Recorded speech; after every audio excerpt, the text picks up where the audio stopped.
I think leadership really has to acknowledge that if they don't change, they will lose women. You need women, you need diversity, and it's a very important aspect of innovation, growth, and new viewpoints. It's not about does someone fit our culture, it's what do they bring to the table that makes us a more aware company. Welcome to episode 5 of season 4 of Starts at the Top, our podcast about leadership, digital culture and change. I'm Zoe Amma. And I'm Paul Thomas. Our podcast brings you interviews with leaders from the public, private and third sector who are using digital to navigate uncertainty and forge a path to the future. In this episode, we're sharing our conversation with Joy Foster, entrepreneur and founder of TechPixies, an award-winning online course that helps to train women in social media skills and digital marketing. We talk about the rise she's seen in women starting their own businesses, the need for more women in leadership, and how a new passion, coaching girls football, is also having an impact on the work that she and TechPixies do. Before we get to our interview with Joy, we're recording this, Zoe, on Black Friday. I'm just checking in to see whether Zoe MR Digital has any Black Friday specials on. We don't have any specials on ourselves, but I have to admit I have bought a couple of pairs of new leggings just because I had another couple of pairs that were falling apart. So I've restocked my wardrobe. How about you? I was waiting for Nebo. I've just discovered a new notes-taking app on my iPad. Works really well with the Apple Pencil called Nebo. I'm waiting to see if they, it's only about £7, but I'm just, stingy. So I'm waiting to see whether they do any discount.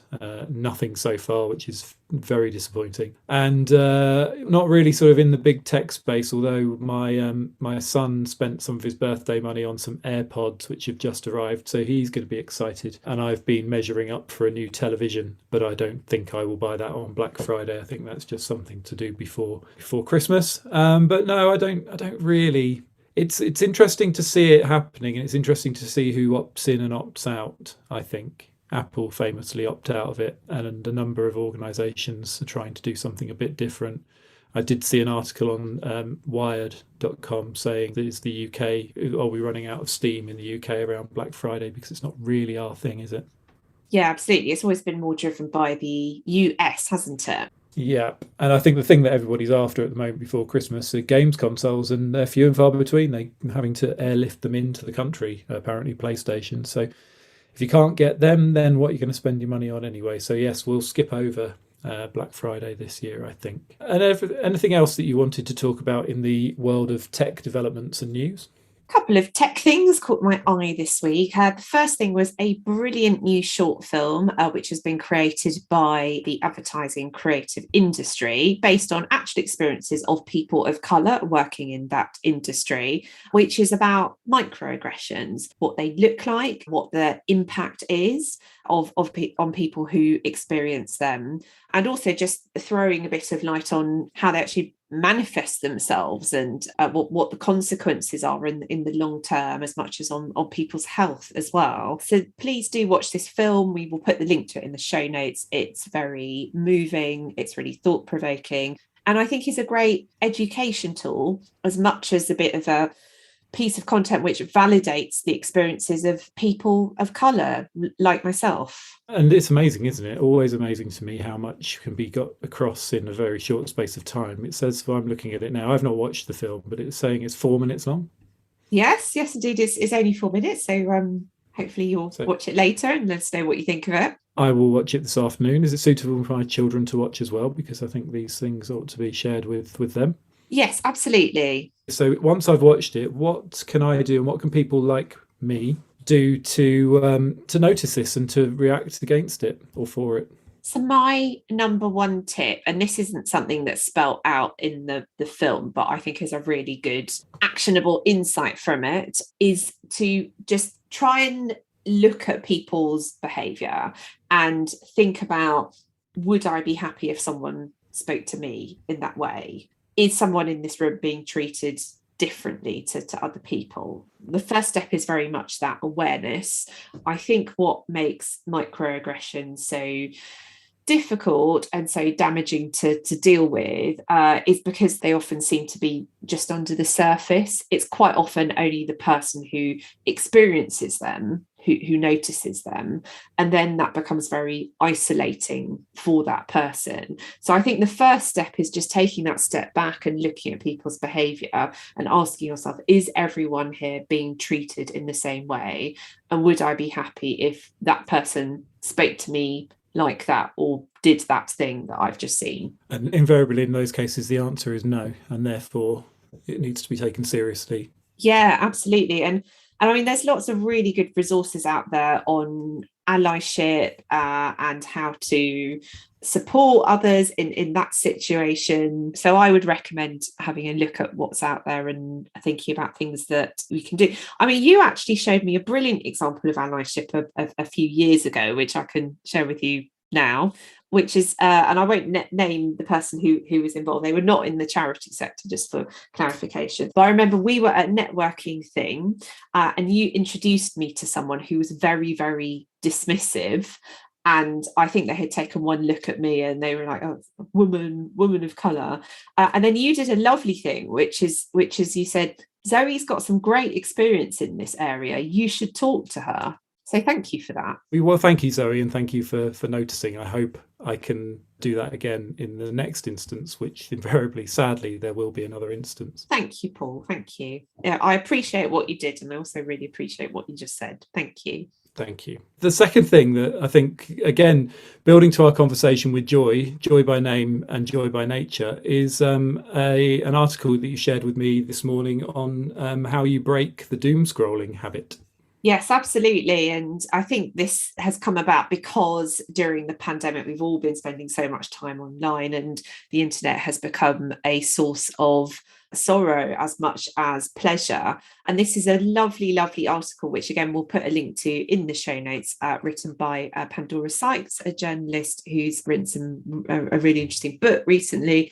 And it's all about, it's a very personal article. She talks about her experience of postnatal depression, which is something that I also experienced after the birth of my youngest child, and how that changed her relationship with the internet. And one of the ways in which she attempted to treat herself, as well as obviously getting therapy and medication and all that good stuff, was she became much more mindful about where she directed her attention when she was online, and actually came off some news sites and Twitter feeds completely, which I think is a really good thing to do, especially during such a time of stress during the pandemic. So it's all about this concept of joy scrolling. Where can you go to experience joy and pleasure and happiness on the internet? Because there are still things like that out there, believe it or not. There is some lovely stuff out there online. So it could be that person that you talk to on Twitter. So Wayne Murray, for example, on Twitter, who I know that you know as well, Paul, he always never fails to make me laugh and to make me think,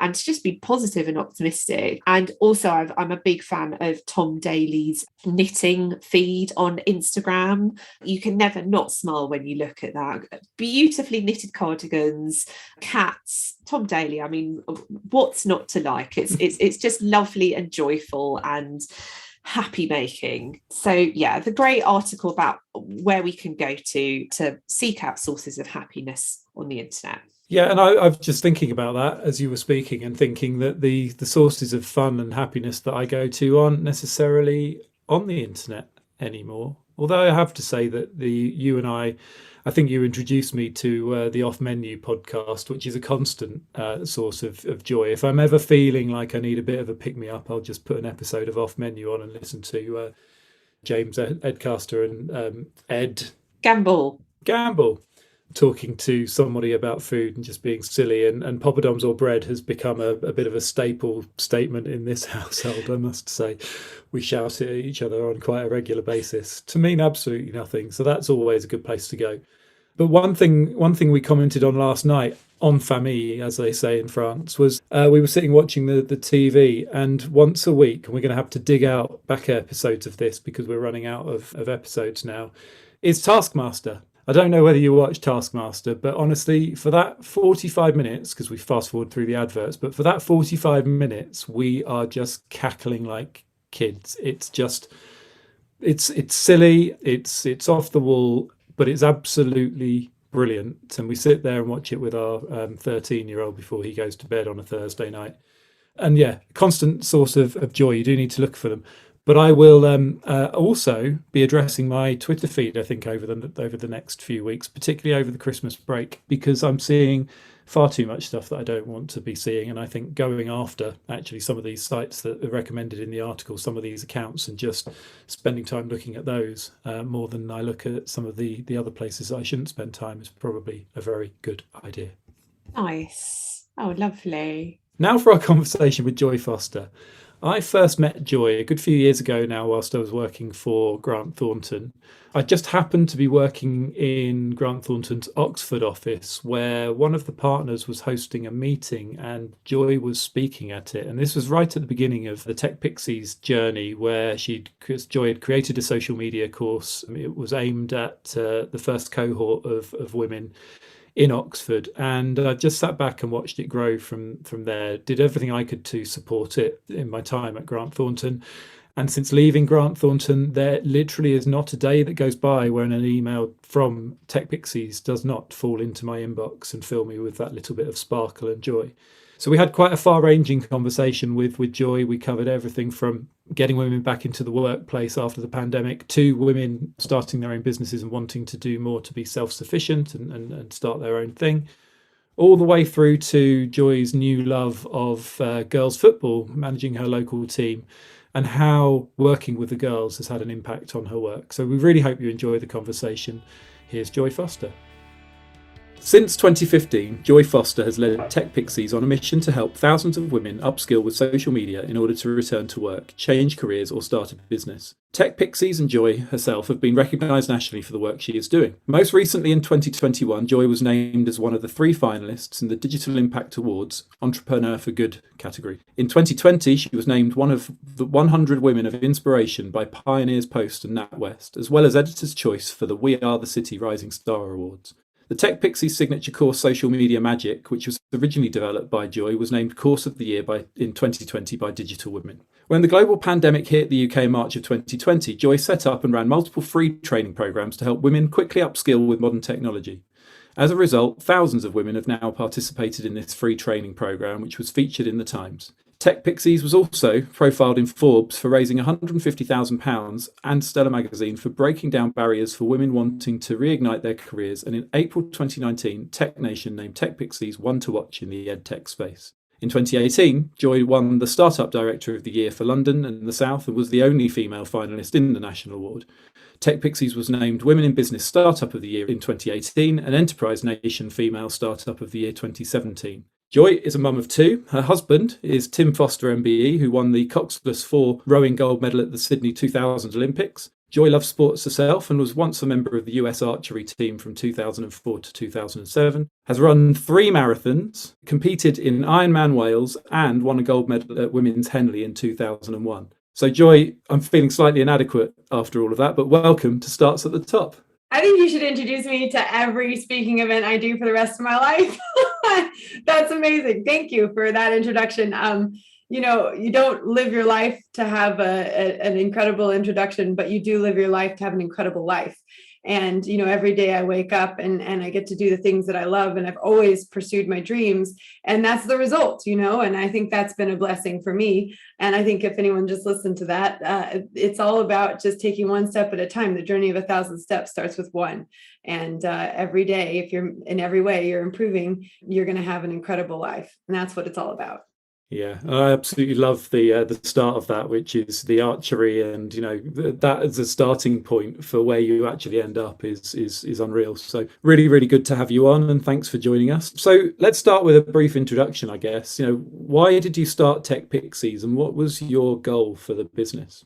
Well, in a funny way, TechPixies was almost started by accident. I had created a different social enterprise that was focused on helping teenagers with long-term unemployment risks. And it was the mothers of those teenagers who, after seeing the transformation in their teenagers, started saying to me, well, I need a program like this. I want to go back to work. And that's when I thought, I've got an idea here that might help, women who would like to go back to work. And turns out actually working with women who've taken a career break is slightly easier than working with teenagers with long-term unemployment risk. And a lot of that has to do with the fact that very often women who've taken career breaks have a college degree or a university degree, and they just haven't used it for a while. It's just been sort of sitting on a shelf somewhere.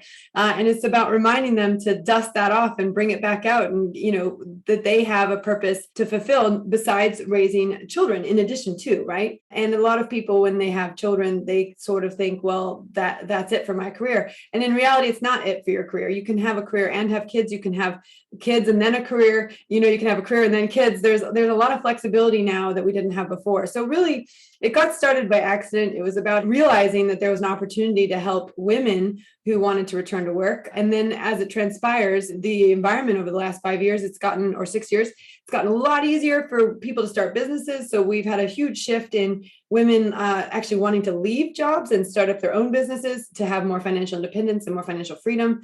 And, that's really shifted in the last 6 years. So we're still working with women who want to return to work, but we have a lot of women who are changing careers and going into a more digital career, more tech career, and often through social media. So really, any good business starts with solving a good problem, or an important problem to solve, I should say.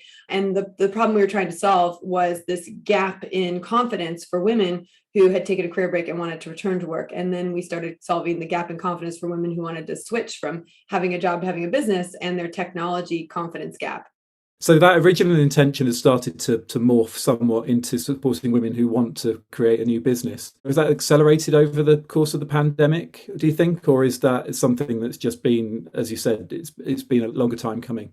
Massively. It's accelerated massively. And I think part of that has to do with, during the pandemic, a lot of women were made redundant. And then they're sitting there going, okay, well, do I want to go find another job, or is this the opportunity I have now, either while they were on furlough, where they were getting paid to not work, to start building up something, or, to say, maybe I don't want to do that anymore and take a voluntary redundancy. So we had a lot of women in that position. I think, the shift, if I were to just guess, and I know we have statistics on this, but, 6 years ago, 70% of the women coming through our program wanted to return to work after a career break. Now it's about 30%. And now it's 70% that want to start their own businesses. And I also think, they've seen me build my business, and they've seen me move from a face-to-face environment to an online environment. They've seen us grow and go from strength to strength. So I think also, just by the very nature that I love entrepreneurship, I love building businesses, probably a lot of my energy and chat and talk and, is about the fact that if a woman wants to become financially independent, one of the fastest ways to do that is to create their own business. We have many, many stories in our alumni, story bank of women like Julia, who, when she finally did take the plunge and go out and create her own brand consultancy, she made more in 6 months than she did the entire previous year when she was working for someone else. I have another amazing woman named Carrie, who was on universal credit. She was living with her parents. They couldn't afford to have their own place. She had kids. So it was not just her. It was her and her husband and their kids living with her parents in Wales on universal credit because they couldn't afford to have their own place. As she went through our program, she launched a tutoring business to help parents with children who have math anxiety. By Christmas, she had a goal of 5 people she wanted to tutor. By Christmas, she had 21. And her problem on our coaching call was, what do I do now? Because I have no time left to do any more calls. And so we talked about how she could pivot her business so that she could open up more spots doing group coaching, et cetera. And so now she's just messaged me, she's just moved out of her parents' house. They've got their own place. Her salary is supporting the family alongside her husband's. She is financially independent. And that is really what it's all about. She's off universal credit and she's building this incredible business. And she's making more now than she was ever making as a supply teacher before. So I think it's about showing women what can happen when you cross the confidence barrier, because that's what we see a lot. Someone has an idea to launch a business and they don't know how to do it from a perspective of, the tech and a perspective of, am I good enough? And, there's questions you don't want to ask when you're chasing a dream. And those questions start with how and why. You never want to start like, why am I in this situation and how am I going to solve it? What you want to do is who and what. Who do I call? What do I do? What are the steps I can take forwards towards this dream? And that's exactly what Carrie and Julia did. Who do I need to help me? What am I going to do? What's the step I'm going to take? So they both took our social media course. They both worked with me in coaching programs and they both moved forwards. And those are empowering questions to ask when you're not sure, if your confidence is a bit knocked, you're sitting there going, ask the right questions, not why, not how, but who and what, and move forward. And even with TechPixies, when I launched it, that's what I did. I had this idea about launching a digital skills school. At the time, it was in Oxford. It was not going to be online. And I remember thinking, who do I call? What do I say? And I picked up the phone and I called Tony Hart and I said, hey, Tony, I've got this idea. And he said, hey, Joy, I've got some money. So apply for the pot of money and we'll see if we can get you started. And within 6 months, we had the money and the business was off and running. And I didn't even have to invest my own money in the early days to get it off the ground because there was government money available for me to use as a grant to get it off the ground. So, that's the exciting thing for women, I think, in 2021, that we just have not had 10 years ago, 20 years ago, the opportunities for women to start their own businesses, to work flexibly around their families, to work online. It just didn't exist, but it exists now. And any woman who's sitting there going, or man, I mean, it's not just women, let's just be honest. But for me, I specialize in working with women. Any woman who's sitting there going, I don't know if I can do this, remember these two questions. Who do I need to call? What do I need to do? What's one step I can take today to move forwards towards my dream? Can I ask about the particular qualities that you've witnessed that women bring to entrepreneurship? What are your views on that? That's a great question. Well, of course, we specialize in social media and helping women learn social media, and then they apply that to launching their business, for example, in that entrepreneurial way. And we have identified about 12 transferable skills to social media, which are also transferable as well to entrepreneurship. Multitasking, that's a classic one. Communication, customer service. Women love to serve. And this is generic, but most women love serving other people. And that's one of the reasons why women have traditionally been in the role of the caregiver and other things, because they have this innate nature where they want to serve. And it's part of that, let's be honest, is epigenetics. So that we're conditioned to do that as well. And I think as society changes, the conditioning will change. And that, even in my own household, that we've changed the narrative. We have a different story that we tell our children and that we model for our children. But traditionally, women are the nurturers. And this has been a huge asset, because one of the things that has failed in business is empathy and lack of empathy. So a lot of companies don't have empathy. A lot of companies don't know how to work with people in an empathetic way. And I think those are gifts that women have naturally, and we should be leveraging them 100%. And, also I would say, like I said, the multitasking is one and the communications is another. But there's a plethora of things that we have as women that are particularly helpful. And it's also important to understand that some things you're going to be great at and some things you're not going to be great at. And you can either learn to be good at the things that you're not so good at to cross over on the other side. A lot of women will say, well, I hate the numbers. I don't want to talk about the numbers. Let's not do the numbers. But actually, a core fundamental of business is knowing your numbers, is getting familiar with your numbers and getting to know your numbers. And I had to do a huge amount of work on my money mindset in order to be in a position where I was confident enough to raise $150,000, to go back out to the market and get another $150,000 when I needed it, to be able to crowdfund, to be able to do flash sales, to be able to do the things you need to do in order to keep the business moving forwards. So I would say, we have some natural traits that work really, really well, but we also need to change the conditioning. We need to acknowledge what an entrepreneurship requires, and we need to step up to the plate and learn that, or get someone on board who can help us learn that, because I can tell you the women who know their numbers have much more successful, long-term, sustainable businesses than the women who don't know their numbers. And that was a lesson I had to learn very early on. But, comes naturally to me to be empathetic, to be understanding, to want to solve the problem, to keep everybody happy. Those things are also super, super, super important for business. And there's a lesson that I think quite a lot of male-run businesses can learn. Yeah, and as a male-run business myself, that's why I try and work with as many females as I can. So is it too far of a leap to sort of talk about the issue, I guess, still that we're still seeing, and this is not necessarily a digital thing, this is more of a leadership issue, but we're still seeing organizations with a very, very low level of female leadership within them. We saw at the COP26 summit last week where the picture of world leaders was taken, very, very few women amongst the number. Is there anything that you can see, or any advice that you would give to organisations that are struggling with that balance of leadership to really think about how they start to redress that balance? Yeah, I think the first thing they've got to do is stop the bleeding. They've got to stop the exit of women from businesses. I mean, I can only give you my story. I was in Switzerland. I was newly married and I was looking for work, and a recruiter was working with me. And I was in his office and we were talking about possible job opportunities. And he said to me, "Tell me what you would love to see in a business. What kind of a contract you would love and who you'd want." I don't even think he used the words who, it was more like, what do you want, But he said to me, "What do you want? What would you, what?" And I would say, "What would you love with this business?" And I remember saying to him, "I would love to start a family. So it's really important to me that the company that I go work for is in alignment with that and is willing to work with me." I wasn't pregnant at the time. I didn't have a kid at the time. I had just gotten married, but I knew, my husband's 10 years older than me. He was 40, I was 30. We knew we wanted to have a family. We just didn't know how quickly. It turns out we got pregnant on the honeymoon. So it actually, technically in that conversation, I was pregnant. I didn't know I was pregnant because it was just right after the honeymoon. But what was really interesting about that conversation was he stood me up and he said, "I can no longer help you." And he walked me out the door. So every possible company that I could have worked for and had a massive impact, hopefully, in their businesses, never met me because the recruiter himself couldn't present me because he couldn't bring someone into a business that might cost the business maternity leave. And yes, that was Switzerland. And yes, Switzerland was and is behind. Women didn't get the vote in Switzerland until the 1970s.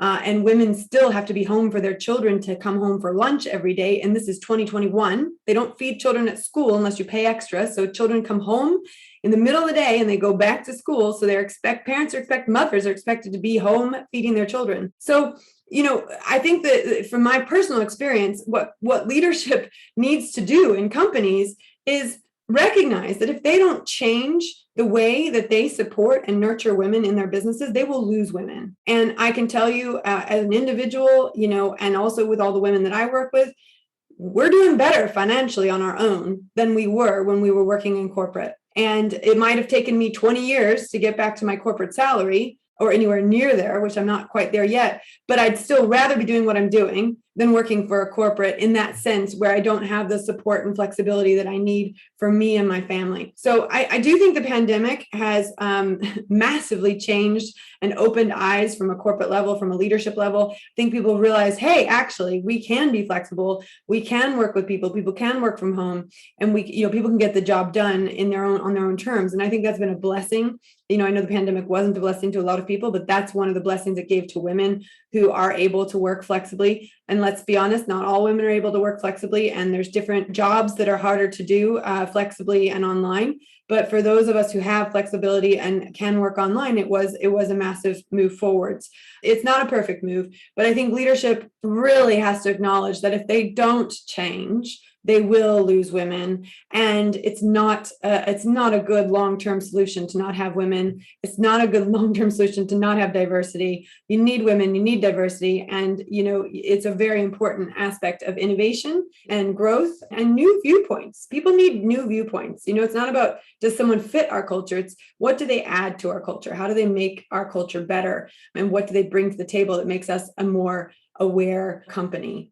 I completely agree with that, Joy. Thank you so much for sharing your story about that. And I also wanted to share, if it's okay with you, briefly one of my experiences in solidarity with what you're saying. Around the time that I just had my daughter, who's about to turn 9, and my son, who's now 10, about to turn 11, was a toddler, I was approached about a trustee role of quite a big charity by a recruitment consultant, who I won't name here, who said to me, "How are you going to juggle this role alongside being a new mum?"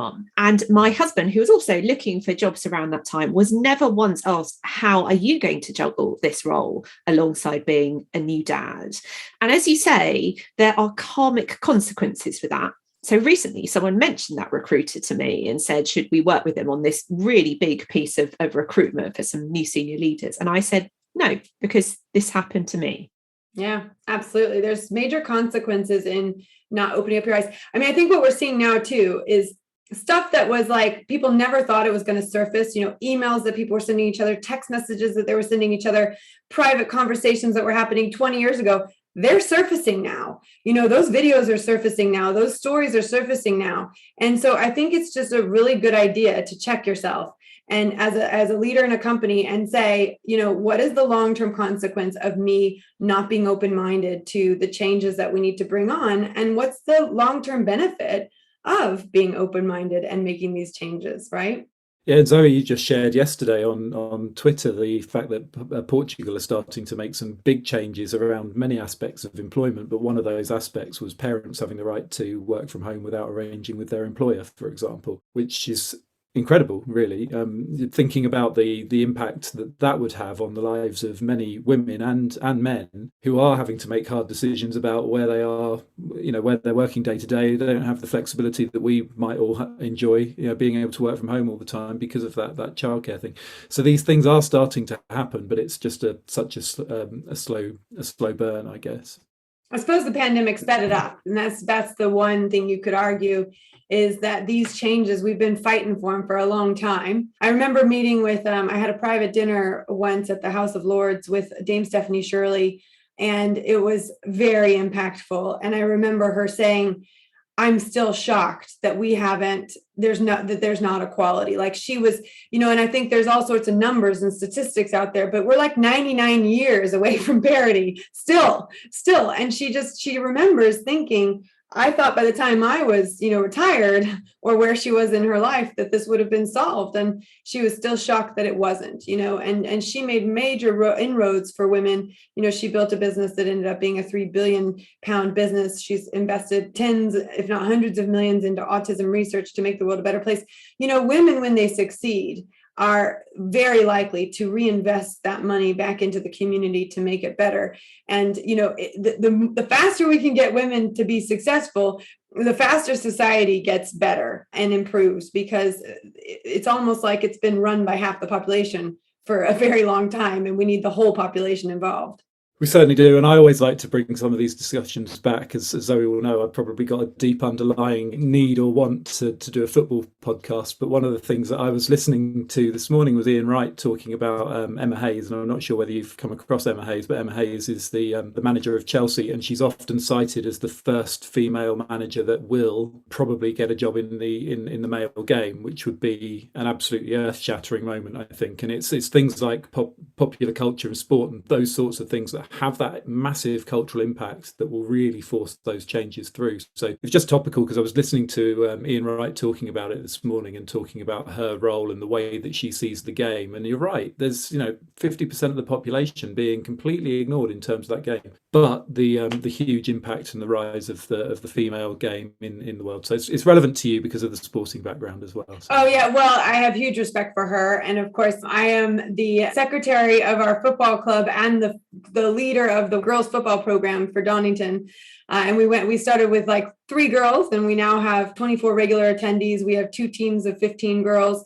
We're 4th on the leaderboard in our league at the moment. And, we've built that from nothing. But I think it's really interesting with the girls football because no one stepped up. No one said, I'll do this. And I know nothing about football. In fact, the one thing I know about football is my mother said, when you played football, you used to just come over to the side of the pitch and just stop playing and draw pictures instead. Like that was my experience with football. Well, I went away for 1 week a couple of years ago, and I came back and my husband's like, oh, I signed you up to like be the secretary of the club and also run the girls football team. And I was like, you did what? And, and I didn't know anything about football. And my daughter and I were having this conversation the other day. We used to walk to football, and very reluctantly, we're like, we don't want to do this. I don't want to do this. But my husband had made the commitment that we were going to help the club, and that's what we were going to do. But eventually I showed up every week, and I started learning how the game was played, and I started learning how I could be a better coach, and started learning about how I could work with the girls to be better football players. And, we're having a ridiculously successful year this year, our very first year in the league. And really it's about stepping up. And one of the beautiful things that happened to England was England football and, the progress that it made. And I think that reflected on the growth in the girls' game. But if, it's a little bit like I'm from America. So Title IX was the game changer for women's sports in America. The reason women's sports took off in America was because they put in rules that said, if you're going to spend this much on men's sport, you got to spend this much on women's sport, and we're going to equalize the game. That's why America took off with female sports because there was a massive investment at the collegiate level to balance out the expenditure on football, right? American football. And so it does take investment. It takes someone caring, and then it takes people to step up and take those roles. Like Emma, I'm going to step up. I'm going to do this. I'm going to be the leader. And there's probably days she doesn't want to lead, but she is the leader, and she's going to embrace that role and take that role forwards. And, football management, that's a tough career. That's my husband is he's the head of performance for the League Managers Association. And one of the things that he's learned in that role is that football managers have a very short shelf life, and they're more like consultants. They go into work for somebody, and it's not a long-term relationship. They're not invested in long-term, so they've got a short period of time to make a big impact, and then they move on. And it's an interesting career, but regardless of what kind of a career it is, it takes investment, it takes time, it takes support, it takes nurturing, and it takes people raising their hand, even though they don't know what they're doing, to say, I'm going to go into this because it's good for girls, or it's good for women, or it's good, and the best people to do that, actually, ironically, can be the male champions. The best thing that can happen to Emma is people who are further up in the line, who are men, can champion her, because that will help break her in a lot easier into the male-dominated game, because she'll have allies. And I think that's important for men to realize, that they have a role to play. They can sit back and watch someone fight their way to the top, or they can go alongside and help them get to the top. And I think that's really important for people to understand. And it goes both ways. In female-driven careers, you can help men get into those careers just as much as men can help women get into male-driven careers, if that makes sense. Definitely. And actually, to come back to the story that I shared earlier about the recruitment consultant, the person that I was telling that story to, who was wondering whether to go with that recruiter or not, was a man. He was a leader in his organization. And as soon as he heard that story, he said, no, I am not working with those people. That's allyship, isn't it? Yeah, that is allyship. And that's and you can do that for gender, you can do that for race, you can do that for socioeconomic backgrounds, right? So what people don't realize is it's not just about equality, gender equality, right? It's also about racial diversity. It's also about socioeconomic diversity. It's about understanding why someone's in a socioeconomic position that might be lower than somebody else, and how you lift them up as well. It's all about rising the tide. The rising tide raises all boats. And I think that's a really important concept to understand, that if you can be an ally, you should be an ally. And 99 times out of 100, you can be an ally for someone in some way. It feels almost reductive to go to where I sort of thought we'd sort of ended the conversation now, because we're hitting some really interesting territory. So you started this side gig in a football leadership role for your girls' team. What have you learned there that you've been able to transfer then back into the business? Is there anything that you could sort of put your finger on that you've sort of taken and now applying to the work that you do with women day to day? I think I've almost done the opposite, because I didn't know anything about football. I thought, okay, what I know a lot about? The brain. I'm a certified master neuro coach, so I understand how to rewire the subconscious. I'm a certified dream builder coach, so I know how to help people understand their vision and lean into it and take steps towards that vision. So I thought, and one thing I know about sports, and you'll know this too, Paul, it's not actually about the technique. At some level, it's about you have to have basic technique, but you can have two football players, one that's got good technique and a bad mindset, and one that's got okay technique and a great mindset. And you put them in a match, and the person that's going to win is probably the one with the better mindset and the decent technique versus the one with really good technique but bad mindset. And so that's what I took to the football game. And in fact, it was really interesting because I couldn't coach the under 11s last week. The under 12s last week. I had to coach the under 11s. And what I realized was they had the skills, but they had lost the confidence. They had 2 weeks off. It was half term. They'd come back and they were up against a team that they could beat. They 100% could beat this team. But there was a point in the match where I could tell that if I didn't start feeding to them the thoughts that they needed to start thinking, that the match was not going to come out the way we wanted it to. And it was really interesting. So I have a couple of things that I say, but things like, you can do this, and stay focused, and it's the difference of saying to girls, don't get distracted or don't lose your focus. There's a big difference between don't get distracted and don't lose your focus and stay focused. You can do this. They send very subtle subliminal messages. And I guarantee you, if it clicks, the one that's going to work is the one that's positive, the positive mental attitude, the PMA. So what I did was I was shelling like, go, go, go, you can do this, press, blah, blah, blah. And so afterwards, the parents were like, oh my gosh, I'm going to hear your voice in my dreams. And what I had to explain to the parents was I had to give them the thoughts that they weren't giving themselves. And I had to repeat it over and over and over again, because my voice was louder, it became louder than their inner voice.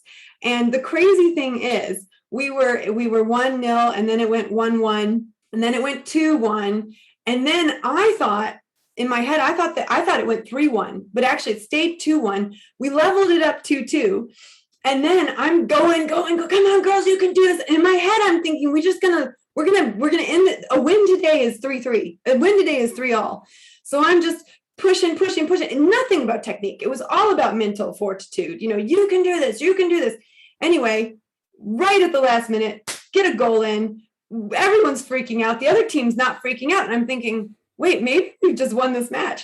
I turned to my assistant, the other coach, and she's like, yeah, she's like, we won. It was 3-2. So we pulled this win off 3-2, and I said to the girls afterwards, that had nothing to do with technique. That had to do with your brain switching on and realizing you could do it. And then you started looking for all the possibilities to do it. And that's why we won, and so I think, yes, there's an element that I can take. The one thing that's nice about sport is, it's kind of it's done. You go out there to do the matches, it's done in an hour and a half. And with business, it just drags on and on and on, like it's year after year, month after month. And you don't necessarily have these moments of, sometimes you do, but it's not the same as it is in sport. So I think one of the advantages of doing both sport and business is you get the thrill of both. And you get the disappointment of both, and you get to work through both of those. And I think that's a choice that we all get to make, that I don't love the lows, but I do love the highs, and let's bring the lows up and let's keep the highs going higher. And I think that's where